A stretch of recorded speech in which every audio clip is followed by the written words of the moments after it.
Anda kembali dalam Manufaktur Check bersama saya Syarifah Rahma dan kita akan lanjutkan kembali diskusi kita terkait dengan PLU Batubara untuk siapa. Bersama dengan narasumber pilihan kami yang masih bergabung bersama kami di sini ada Direktur Eksekutif Asosiasi Perusahaan Batubara Indonesia atau APBI, Bapak Hendra Sinadia dan juga pengamat kebijakan publik Bapak Agus Pambagio.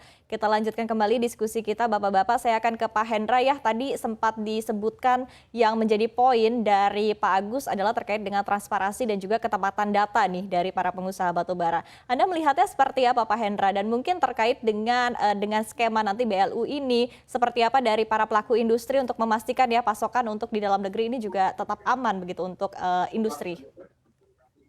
Nah, ini yang sangat menarik ya mengenai data, akurasi data. Saya setuju sekali yang disampaikan oleh Pak Agus tadi. Ini yang sebenarnya yang kami dari awal ya sering meminta kepada para user ya, bukan hanya PLN, tapi juga dari industri. Nah, kalau kita lihat sepanjang selama pemberlakuan harga khusus untuk demo batubara sejak 2019 sampai saat ini, itu realisasi dari demo itu di bawah 25%. Kenapa? Karena seringkali angka pembaginya, persentase pembaginya ya baik produksi nasional maupun juga permintaan ya, demand dari listrik dan semen ini yang seringkali tidak match ya, seringkali melebihi dari perencanaan, kemudian juga realisasinya berubah-ubah. Padahal kami dari para supplier itu udah membuat perencanaan pasokan 25% itu secara eksak. Nah ini seringkali yang terjadi. Makanya saya setuju sekali, ini PR yang harus diselesaikan ya oleh pemerintah bersama industri ya. Bagaimana dalam menyusun satu perencanaan procurement yang akurat. Kita nggak boleh lagi karena nanti pembagi koefisien untuk rasio pembagi untuk menentukan nanti skema harganya itu sangat tergantung oleh ketepatan dari rencana procurement ya dengan target dari pemerintah. Jadi ini sangat-sangat krusial bagi kami. Oke, dan ini adalah sesuatu isu yang juga perlu dibahas ya tentunya Pak Hendra.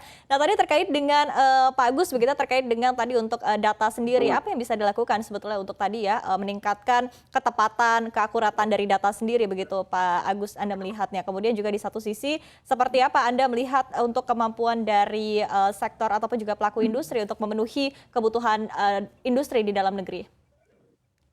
Ya itu tadi, saya kan mengusulkan adanya neraca komoditas dalam hal ini untuk batu bara ya, ada komoditi lain sudah masuk. Dilihat saja di situ, semua bisa melihat perusahaan mana yang ada yang belum memberikan alokasinya untuk industri lokal, kan gitu saja. Sebetulnya mudah ada atau mau atau tidak gitu aja.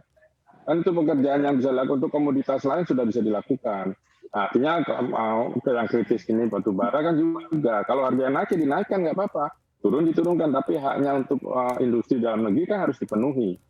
Bagaimana kita punya batu bara terus kita kesulitan energi primernya? Bagaimana kita punya kebun sawit luas sekali di dunia, tapi kita kekurangan minyak goreng, kan itu persoalan.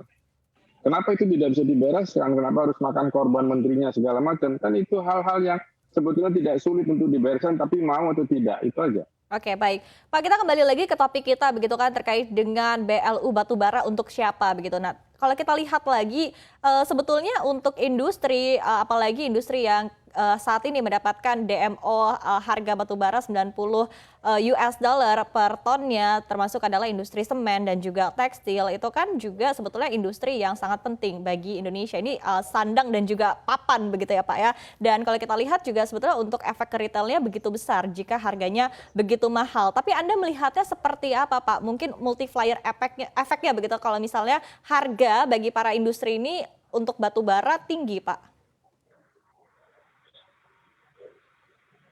Pak Agus. Oh, saya? Ya, Pak Agus. Ya, artinya gini, kalau enggak kita harus ada alternatifnya apa? Industri semen perlu gas, harus ada gas. Industri baja perlu gas, harus ada gas. Kalau batu bara mau dialokasikan sendiri dengan pengecualian PLN, harus ada alternatif energi yang digunakan. Kalau enggak kan industri kita enggak jalan. Kan itu pilihan, mau dijalankan atau tidak. Kalau tidak kita import. Mazhabnya bagaimana? Terserah. Ini kan barang mudah tapi jadi berputar-putar nggak karu-karuan karena kepentingan-kepentingan yang nggak jelas. Jadi Sekarang kita perlu perjelas mau gimana. Kalau oke, batu bara dikhususkan dengan model BLU untuk listrik. Yang untuk industri lain apa? Pakai gas. Gasnya dikasih. Krakatau Steel misalnya, perlu gas, nggak ada gas. Industri semen perlu gas, nggak ada gas. Lalu bagaimana? Kita perlu industri primer untuk industri itu. Oke, baik.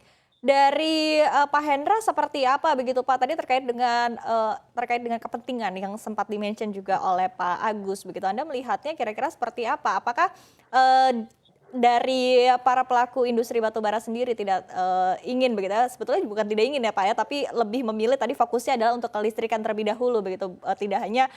Tidak juga untuk para industri. Anda melihatnya kira-kira seperti apa? Apa yang menjadi kepentingan dari para pelaku industri batubara?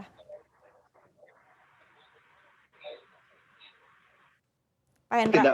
Kami tidak menyatakan bahwa kami menolak untuk mensupport industri dalam negeri. Nah, namun apa yang disampaikan oleh Pak Agus tadi, ini sama concern yang kami sampaikan sejak awal sebelum pemerintah menerapkan harga khusus untuk semen dan pupuk awalnya, bahwa ini harus benar-benar dikaji bahwa subsidi harga ini itu betul-betul digunakan oleh produsen semen atau pupuk untuk ekspor. Karena kita melihat itu lebih dari separuh produksi dari semen itu justru diekspor. Nah, ini kan kontraproduktif dengan tujuan untuk kita memberikan insentif harga. Beda dengan PLN yang memang itu untuk digunakan bagi seluruh hajat hidup orang banyak. Nah, kami juga melihat bahwa kalau jika ada semacam subsidi atau insentif seperti ini bisa jadi nantinya, ya saya nggak tahu, Pak Agus lebih tahu, ini bisa memicu nanti jadi ada misalnya ada dugaan dumping untuk produk-produk ekspor kita karena adanya insentif yang diberikan dalam harga. Nah,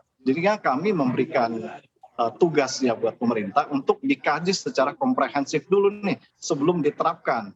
Nah, selain itu juga bagaimana jika nanti terjadi harga komoditas ini turun, karena kan ini harga komoditas 2 tahun yang lalu di bulan yang sama 2 tahun yang lalu itu harga di titik terendah. Nah, gimana kalau kejadian ini nanti terjadi ke depan? Nah, harganya ini apakah kami dari batubara itu hanya menjual terap di bawah harga patokan? Nah, ini kita sama-sama sebagai industri yang punya tanggung jawab bersama, yang punya peran bagi perekonomian nasional, tentu juga perlu mendapatkan support ya, sama ya semua industri. Nah, ini yang kita minta dikaji kembali. Oke, baik.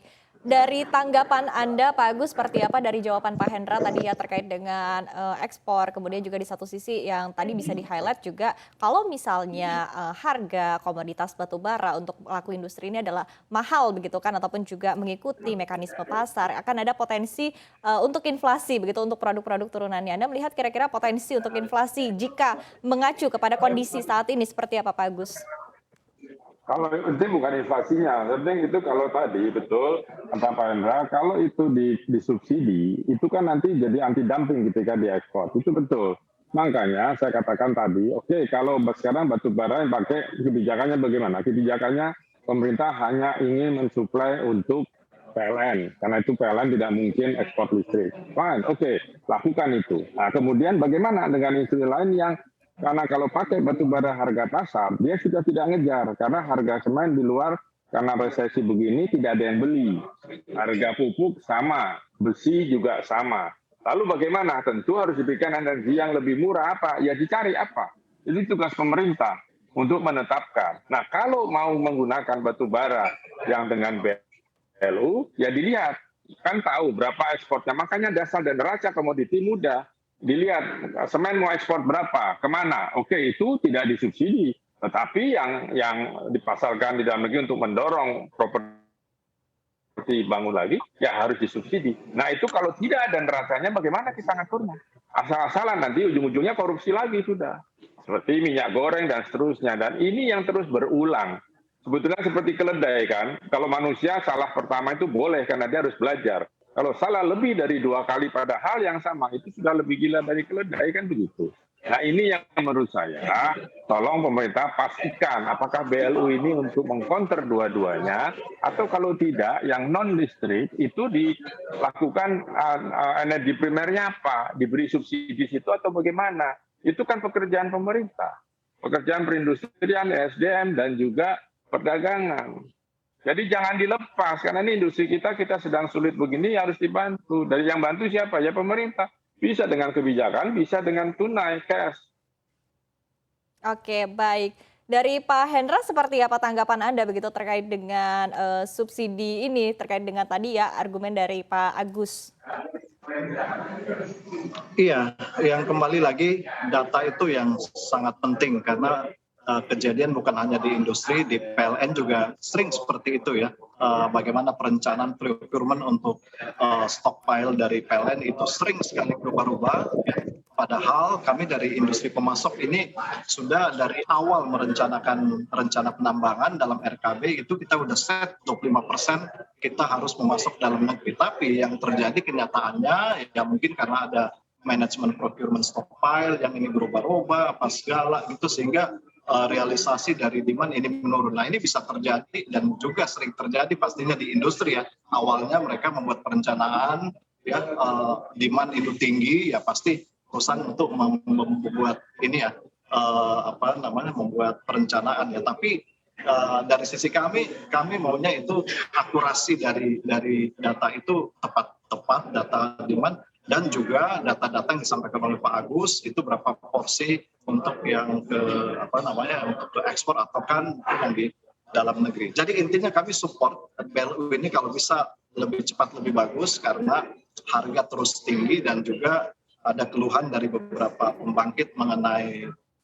kelancaran pasokan. Nah ini kita sangat berkepentingan agar kelancaran pasokan PLN juga terjaga dan juga industri, tapi sebaiknya dikaji lebih baik lagi secara komprehensif agar nanti dalam perjalanannya ini bisa mulus. Karena juga kita sangat berkepentingan ini untuk penyaluran kompensasi nanti yang ke industri itu juga harus tepat waktu. Karena nanti kita akan dirugikan lagi, sudah menjualnya dengan harga yang diatur ya, terus nanti kompensasi yang kembali ke industrinya nanti bisa lewat waktu apa segala. Nah ini juga masalah cash flow. Jadi kami juga punya concern seperti tadi disampaikan oleh Kemenperin ya, bahwa masalah ini juga adalah masalah yang perlu dipertimbangkan oleh pemerintah. Kami sama-sama punya hak ya dengan industri untuk dapat support dari pemerintah. Oke, baik. Baik, Bapak, mungkin insight terakhir begitu ya dari Anda, Pak Agus, dan juga Pak Hendra terkait dengan apa sih ya bisa dilakukan begitu ya di tengah kondisi saat ini, di tengah rencana untuk pembentukan BLU sendiri agar seluruhnya begitu ya dari para pelaku industri batubara, kemudian juga para kelistrikan, kemudian juga para industri lainnya seperti tekstil dan juga semen saat ini juga bisa istilahnya win-win solution begitu ya di tengah kondisi saat ini agar industri juga tidak kewalahan ketika nanti harga dari komoditas batubara ini naik tinggi begitu. Mungkin Pak Agus terlebih dahulu seperti apa tanggapan Anda? Saya ngomong lagi dong yang tadi kan saya sudah bilang data itu penting, masukkan ke data ke neraca komoditi. Sudah dari situ saja lihat. Pemerintah tinggal mengawasi seperti apa gitu. Lainnya tidak ada. Setelah itu baru buatkan kebijakannya seperti apa. Itu saja. Oke, baik. Berarti transparansi dan juga ketepatan data tadi ya Pak ya menjadi poin penting. Dari Pak Hendra sendiri seperti apa Anda melihatnya agar untuk seluruhnya begitu ada win-win solution begitu? Iya, tentu saja sosialisasi dari pemerintah sebelum ini diberlakukan, khususnya pada kami ya, dari pelaku usaha ini penting banget. Karena kami dari awal wacana pembentukan BLU ini banyak sekali mendapat pertanyaan dari anggota. Skemanya bagaimana sih kemudian ada perubahan institusi yang akan menjalankan peran BLU itu sendiri. Ada kan perubahan dalam perjalanan waktu. Nah ini yang kami sangat mengharapkan agar segera mungkin pemerintah bisa melibatkan yang meminta masukan ya sosialisasinya dari pelaku usaha sehingga nanti teknis pelaksanaannya ini berjalan lancar. Karena dari sisi kami tentu juga mengharapkan transparansi ini sangat harus diperhatikan karena ini melibatkan jumlah uang yang beredar yang tidak kecil ya. Dan juga tentu saja ketepatan pembayaran nanti administrasinya ini yang sudah kebayang lumayan kompleks ya. Ini perlu perencanaan yang sangat matang. Intinya dari kami sangat menunggu BLU ini dijalankan secara cepat, tapi ada beberapa hal yang perlu menjadi pertimbangan dari pemerintah, dikaji lebih dalam dan juga sosialisasi bagi pelaku usaha. Dan jangan lupa juga ditinjau kembali bagaimana mengenai skema harga, karena yang tadi saya sampaikan di awal, indeks batubara kita ini sudah terdiskoneksi dengan indeks batubara Australia. Ini yang concern yang menurut saya perlu juga menjadi bahan pemikiran bagi pemerintah. Intinya kami support BLU ini agar segera cepat Oke, direalisasikan. baik. Dan tentunya kita harapkan ya Bapak-Bapak agar tercipta nih ya skema yang paling sesuai, skema yang paling baik dan bisa menguntungkan seluruh pihak begitu ya, baik dari para pelaku industri batubara, kemudian juga para pelaku industri lainnya dan juga ini bisa diatur dan terus diawasi oleh pemerintah tentunya kita harapkan. Dan sekali lagi poin terkait dengan transparansi dan juga ketepatan data ini juga bisa terus diperbaiki ke depannya ya. Terima kasih Bapak-Bapak telah bergabung bersama kami, Pak Hendra Sinadia dan juga Bapak Agus Pambagio. Sukses dan sehat selalu untuk Anda.